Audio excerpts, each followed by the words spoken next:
Get ready to rumble.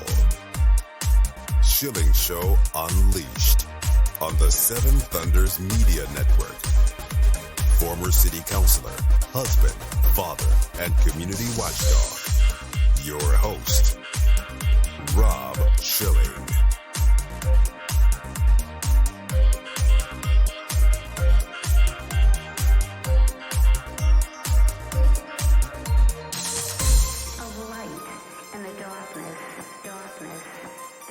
Welcome to the Schilling Show Unleashed podcast.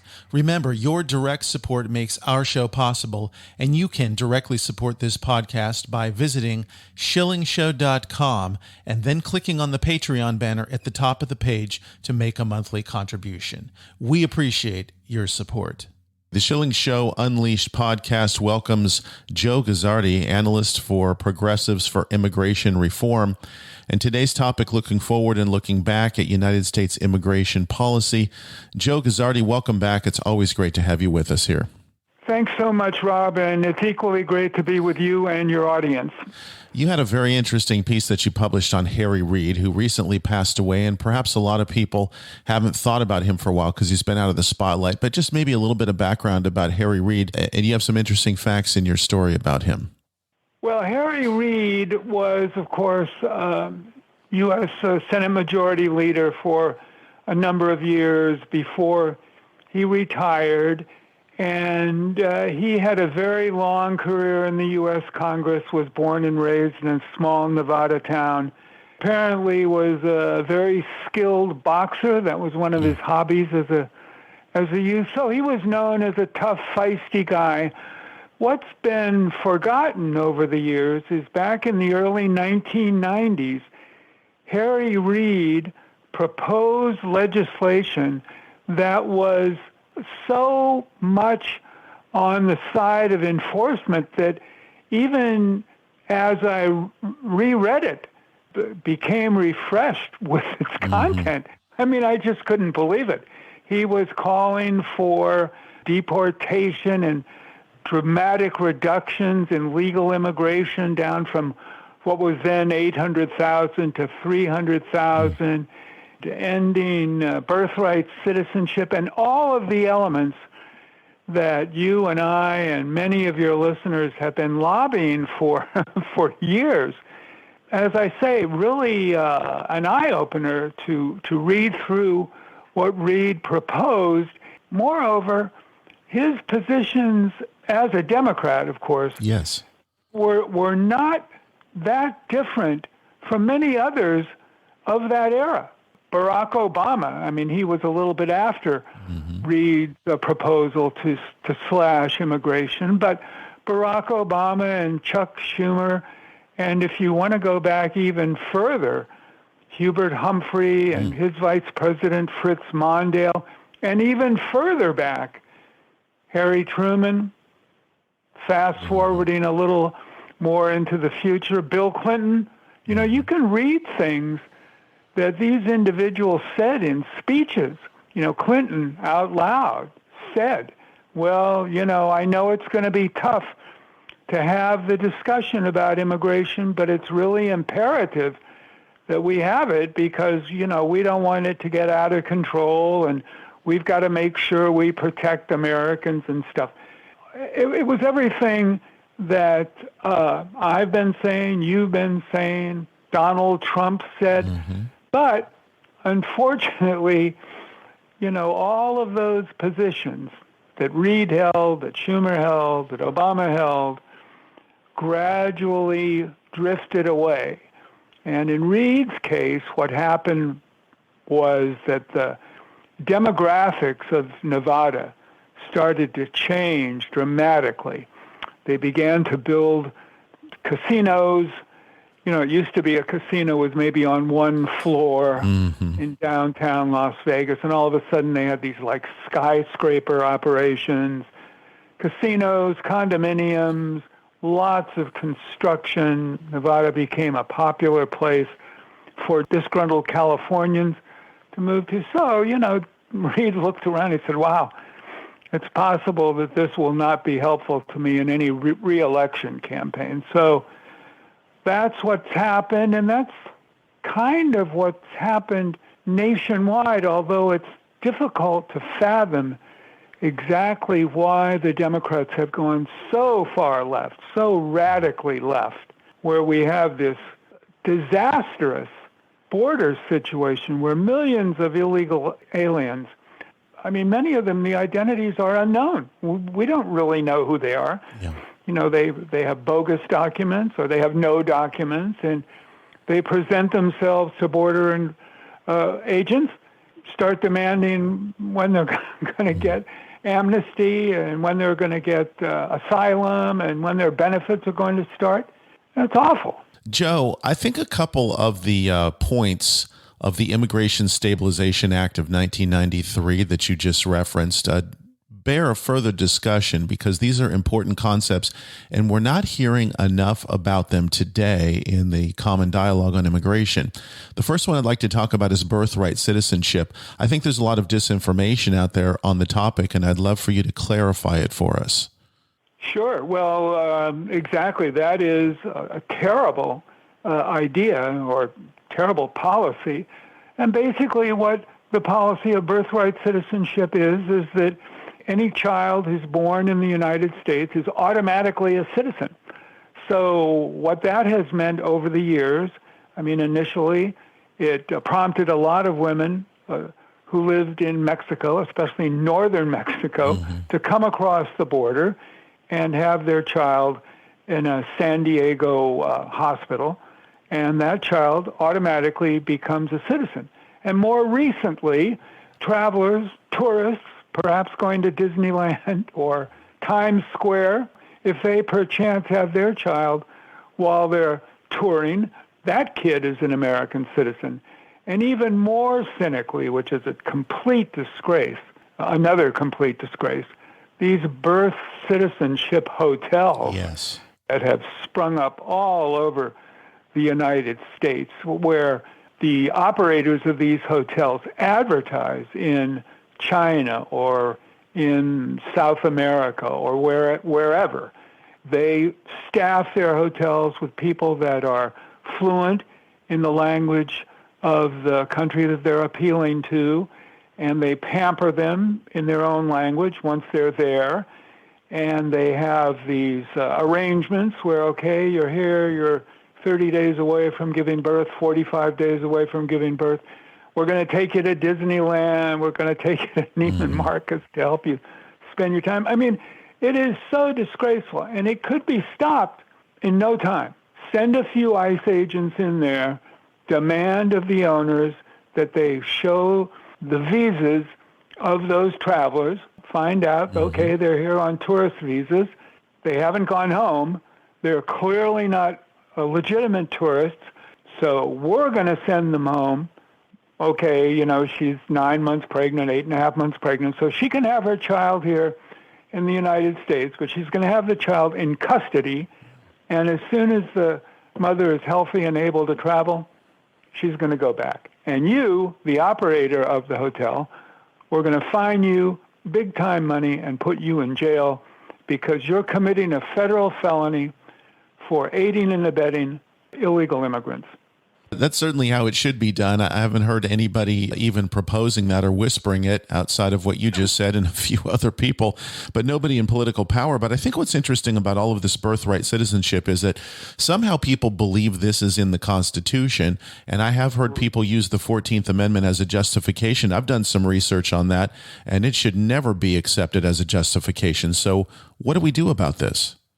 Well, what we've been trying to do unsuccessfully is get the Supreme Court to issue a hard and fast ruling, you know, to say, okay, this is how the Supreme Court is interpreting the 14th Amendment. Birthright citizenship is either legal or it's illegal. And that ends the debate, right? The Supreme Court has ruled, that's it, period. But not surprisingly, it's a hot potato, and the Supreme Court, especially in more recent years, they just don't want to hear about it. So the debate continues, and more importantly, birthright citizenship continues. If you link the concept of birthright citizenship, or the practice, I should say, of birthright citizenship, to the 2 million illegal immigrants that are coming across the border. To say it's a crisis is not an overstatement. You've seen the videos. A lot of the women crossing the border are pregnant, and they quite possibly could have more children while they're here. The current children that they're carrying, the ones that they might have, the unaccompanied minors that will grow up, marry, have children, all you United States citizens. People out there listening, we should really and truly get involved in this, because what's also happened is COVID and all of that has completely distracted people from focusing on what's going on the border. Of course, the mainstream news coverage, broadcast, television, print, hasn't paid any serious attention to it at all. That's the crisis, not COVID. COVID is not the big deal. The big deal is what's going on the border. Indeed it is. There's something else that Harry Reid brought up that I think is particularly important. And again, we don't hear a lot about this, but this was the requirement for the ability for financial self-support. Seems to me that was kind of the rule as people came through Ellis Island. If you couldn't take care of yourself, you weren't getting in here. And somehow that went away over the years. Completely gone. And it's a reasonable request. Yes. Okay, look, you want to come to the United States, you're going to have to figure it out for yourself. We just can't begin to support you from the minute that you step onto U.S. land. That's not reasonable. That's unfair to the people who are here and who have to support you. They're trying, American citizens, many of them, 35, 40 million people, live below the poverty line. Why should they be expected to provide for your livelihood when they can barely provide for their own? That's just kind of drifted out of the realm of discussion. To bring it up now is, that's draconian, or that's racist, or that's some other thing, when in reality, it's common sense and practical. If you want to come to the United States, you're eager to come to the United States, okay, come. If you're able to come, enter legally, that's fine, but you're going to have to get a job and you're going to have to pay your own way, period. That's the way it should be and the way it was, and I hope someday we'll see that again. And you mentioned racism, and this is really interesting because in your piece you referenced that Harry Reid was urging others to reject unfounded charges of racism when they were talking about all of these policies. Wow, everything old is new again. Amazing to read it, and I really encourage your listeners to look it up on the internet. Read my column because it's all spelled out there, and it's just unbelievable to think that Reid would have said, hey, don't listen to that racism nonsense. Let's just press on what is the obvious truth, the obvious reality of the immigration situation. And that was in 1993. If Reid was still of that mindset in 2021, he'd fall over, because what's going on now is just criminal. It actually is criminal. It's totally criminal. Everything about it.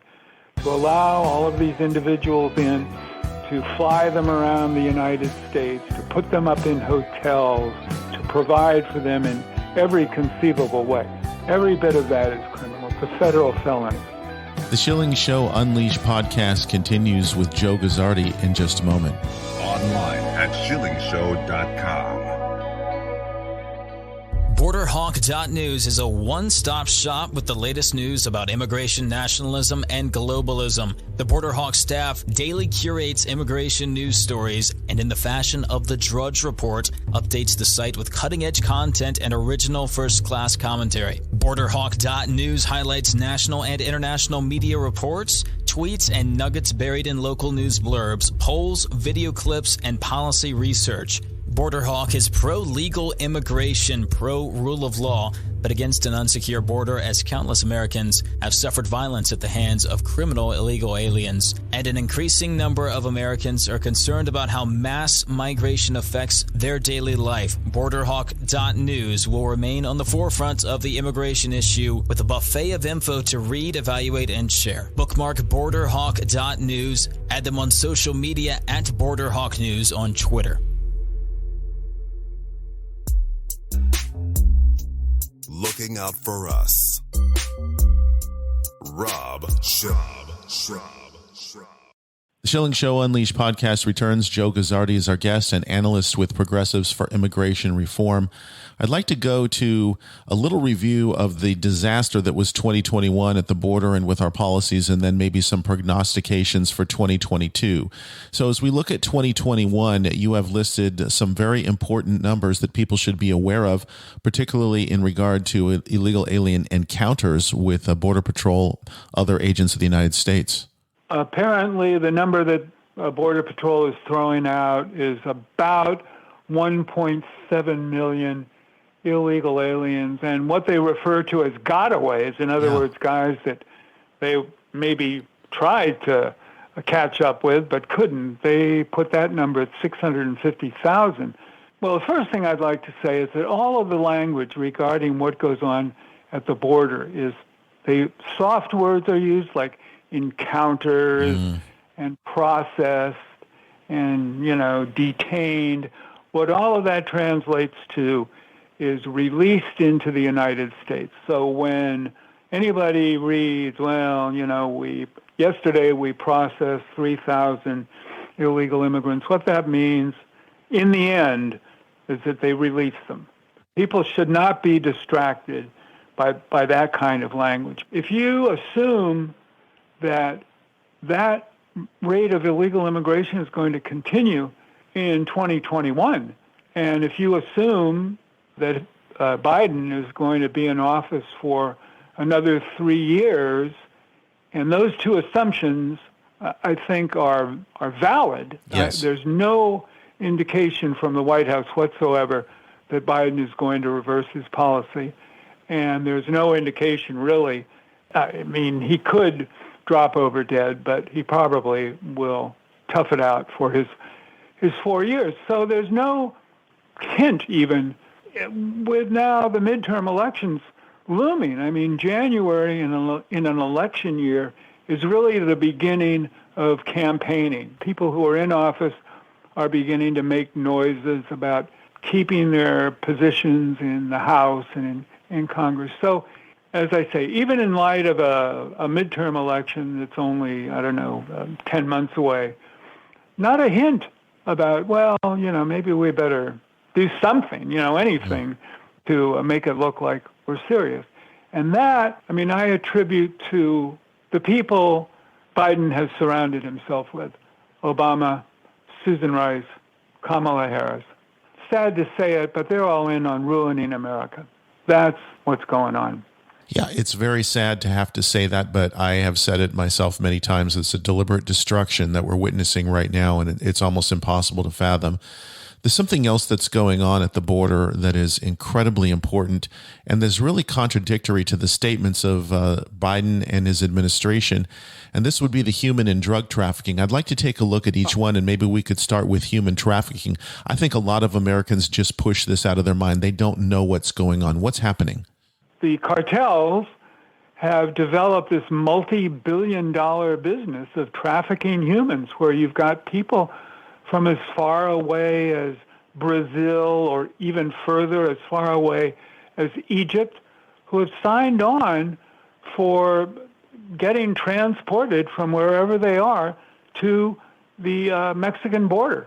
And they know, again, what these trafficked individuals know is that if they can get into the United States, they will remain in the United States. For the cartels, in the basic human trafficking, it's been extremely lucrative. If you're talking about trafficking minors for sex, that's been another windfall for them. They have been able to traffic both adults and children, the unaccompanied minors story, which again is designed to make people who aren't really understanding the immigration issue at the border say, oh, these poor minors separated from their parents and the like. But a lot of those minors being trafficked for sex, sent to New York and other big cities. Atlanta, there was a big scandal at a reputed to be massage parlor. And when the police raided the so-called massage parlor, they found that there were a lot of trafficked minors working there. Drugs, unbelievable.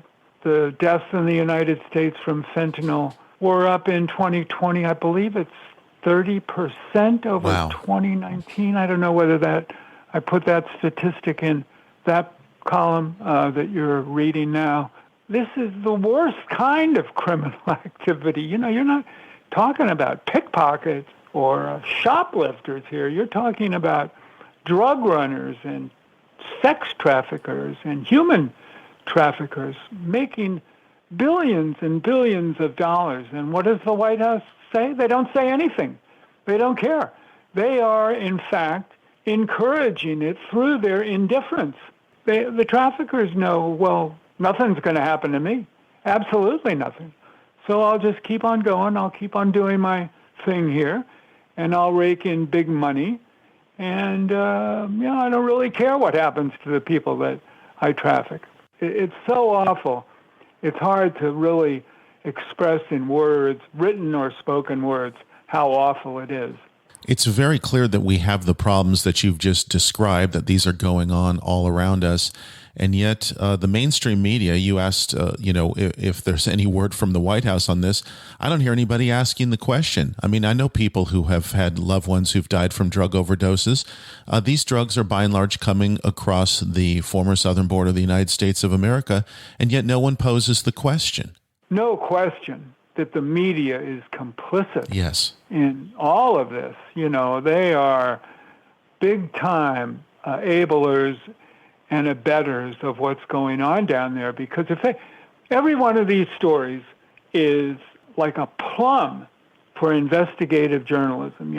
These should be lead stories in the New York Times and the Washington Post and the Los Angeles Times. All of those cities that those papers are published in have been deeply affected by illegal immigration and crime. Where are they on this? Again, I said earlier, and I'll say it again, COVID has been a great excuse for the mainstream media and the White House and others to ignore the crisis at the border, and it is nothing less than a crisis, and focus on, who died yesterday from COVID. If people who are dying from COVID is a terrible thing, but my personal belief is a lot of those statistics, I'm very skeptical about some of those statistics. But in any event, it is nowhere near the magnitude, the COVID is nowhere near the magnitude of the stories that are going on down on the border. I know a little something about journalism. I would like to think that the reporters would go to their editors and say, hey, look, this is a story that needs to be told. I mean, that's what they learned, they used to learn in journalism, right, was to tell the story. You just don't see it at all. Finally, Joe, I'd like to talk about the midterm elections, if there's any reason for optimism, and also polls and public opinion, what you're hearing about the American people's perspective on these immigration topics. Well, as far as your last question about American people, please get involved. It is by far the major story, and it has a dramatic effect not only today, but as we were saying, anchor baby citizenship, birthright citizenship, petitioning your relatives from abroad. Eventually, the people that are crossing into the United States will become lawful permanent residents. That's going to happen. That's what Biden wants, and that's what will happen. At that point, they can petition not only their nuclear family, but their cousins and their aunts and their uncles. Princeton University did a study and calculated very conservatively, in my judgment, that every immigrant petitions slightly more than 3 of his relatives.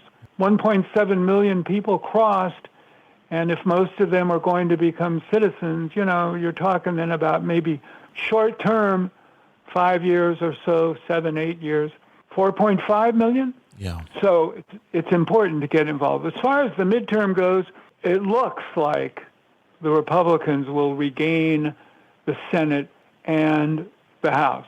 But I would caution everybody not to just anticipate that that's an inevitability, because the Democrats are very tough infighters.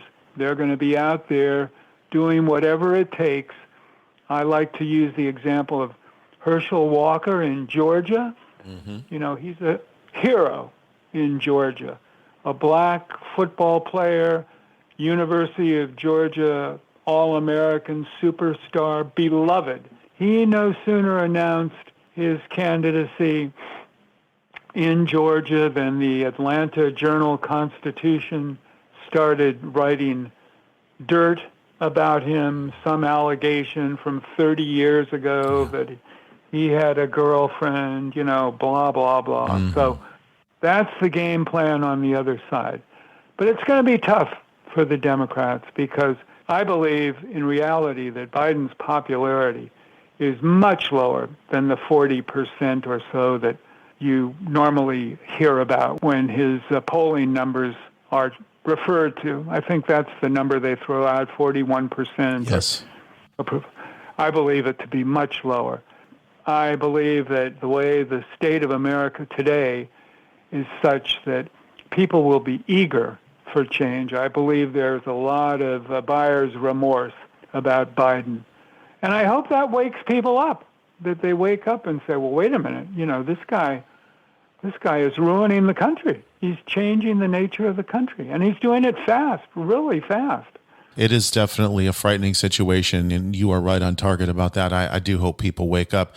Joe Guzzardi, if people want to get more information on your work at Progressives for Immigration Reform or read your writing, where can they do that? They can go to www.pfir.org, and there you will find my email address, which is jguzzardi, Guzzardi,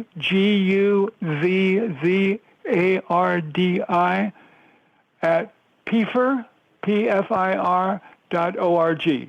I hope people will take advantage of the opportunity. And Joe Guzzardi, thank you so much for joining us here on the Schilling Show Unleashed podcast. Rob, great to be with you and your audience. Thanks so much for the invitation to come on your show. That concludes another edition of the Schilling Show Unleashed podcast.